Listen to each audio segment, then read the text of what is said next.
زمان و ئەدەبی کوردی پۆلی هەفتەمی بنەڕەتی لاپەڕا 150.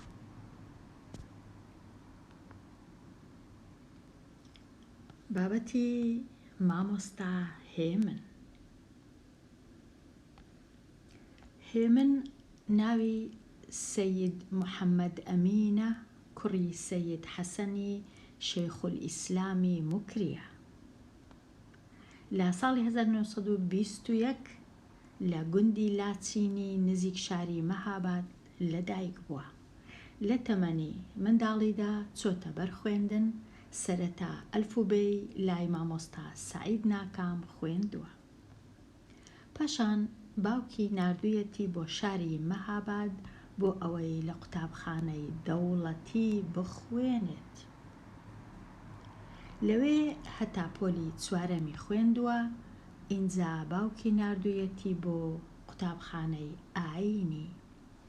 لە خانەقای شێخی بورهان ماوەیەک ماوەتەوە، بەڵام خوێندنەکەی ڕێک و پێک نەبووە. دواتر لە لای هەندێک مەلایتر خوێندوویەتی. لە ساڵی 1942 کۆمەڵەی ژیانەوەی کورد دامەزرا. هێمن ئەندامێکی هەرا چاڵاکی ئەو کۆمەڵە بووە.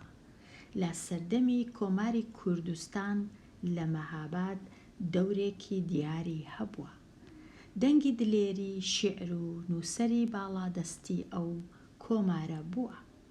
لە 18 چاری 1986 کۆچی دوایی کردووە و لە مەهاباد گیانی بە خاک سپێراوە. پاشان هێمن یەکەکە لە شاعیرە بەرزەکانی کورد لە سەدەی 20دا. هۆنراوەکانی هێمن هەر لە سەرەتاوە لە چوارچێوەی شاعیر و نووسەران دەرچووە و لە ناو خەڵکی کوردستان بڵاو بۆتەوە و لە دڵی هەموو کوردێکی دڵسۆز و نیشتیمانپەروەر جێی خۆی کردوتەوە. هۆنراوە شاعیرە کلاسیکیەکانی کورد کاریان تێکردووە و بە تایبەتی هۆنراوەی ناڵی. هەروەها هۆنراوەکانی گۆران کاریگەریان لەسەر هەبووە. هەستی نیشتیمانپەروەری و جوانی سروشتی کوردستان و جوانی ژن سەرچاوەی ئیلهامی شاعیر بوون. زمانی ئەدەبی لە شعری هێمندا بە کوردیەکی ڕەوان و جوان و پەتیە. ئەدیب و شاعیران پێیان خۆشە و نەخوێندەواریش لێی تێدەگەن. هێمن هەر شاعیر نەبووە، بەڵکو پەخشان نووسێکی هەڵکەوتوو بووە، وەکو لە پێشەکیەکەی دیوانی تاریک و ڕوون دەردەکەوێ. هێمن چیرۆک نووسێکی بەتوانا بووە. لەبەر هەمە چاپکراوەکانیدا تاریک و ڕوون، ناڵەی جودایی، هەواری خاڵی، ڕێزی نان بگرن، ئەوە بەرهەمەکانیتی. ئێستا گەر دیسان تەماشایەکی ئێرە بکەینەوە بزانین چ نووسرا بوو. دیسان هێمنیش، مامۆستا هێمن، وەکو شاعیرانی دی ئەویش هەر بە خوێندنی خانەقایی دەستی پێ کردووە، واتە لە لای مەلا و ئەویش هەر بنەماڵەی شەیخول ئیسلامی موکریە، وەکو شاعیرەکانی زۆربەی شاعیران هێتا ئێستا لە سەرمان خوێندینە. پاشان لە ساڵی 1921 لە دایک بووە و لە 1942 واتە چەند ساڵ پاش 21 ساڵ دەچیتە ناو کۆمەڵەی ژیانەوەی کورد. ئەو کۆمەڵەیە پاشان ناوی دەگۆڕدرێ دەبیتە کۆمەڵەی حیزبی دیموکراسی کوردستان، کەواتە ئەندام بووە لەو کۆمەڵەی و پاشان کۆماری کوردستاندا دەمەزرێ لە ساڵی 1946. کاتەبا تۆزێک باسکەین بزانین لە کاتی کە هێمن گەنج بووە چ ڕوویدایە. ئەوە هێمن موکریانی و ساڵی 1920 هەتا 1984 کۆچی دوایی کردی ئەواتە تەمەنی دەکاتە 63 ساڵ.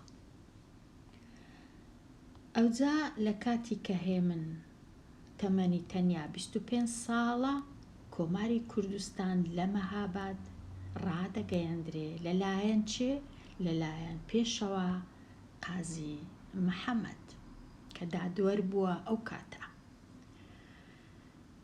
و ئەو کۆمارە کۆماری کوردستان لە ڕۆژهەڵاتی کوردستان واتە لەلای ڕۆژهەڵاتە کە دامەزرایە لە ساڵی 1946 بەڵام بێگومان بەبێ کێشە نەبووە. حکوومەتی ئێران زۆر پێی ناخۆش بووە کە ئەو کۆمارە دامەزرایە و پێشەوە قازی بوویتە سەرۆکی کۆماری کوردستان. هەر پاش دامەزراندنی بە ساڵێک حکوومەتی ئێران سوپایەک دەنێری و قازی محەممەد و چەند کەس لە وەزیرانی و لە خێزانی قازی محەممەدیش دەگرن و لە سێدارەیان دەدەن لە ساڵی 1947. ئەو کات وەکو لێرەش گوتم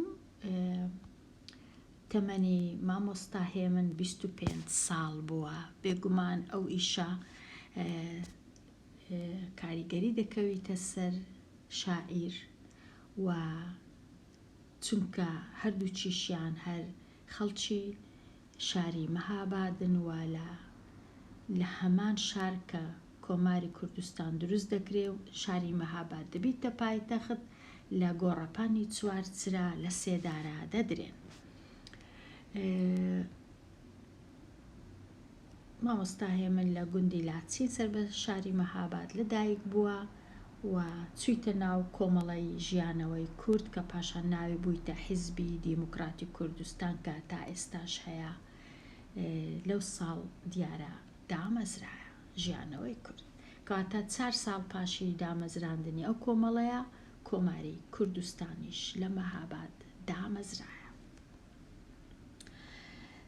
ئەوە دەربارەی مامۆستا هێمن و ئێستا پارچە شێعرێک لە شێعرەکانی.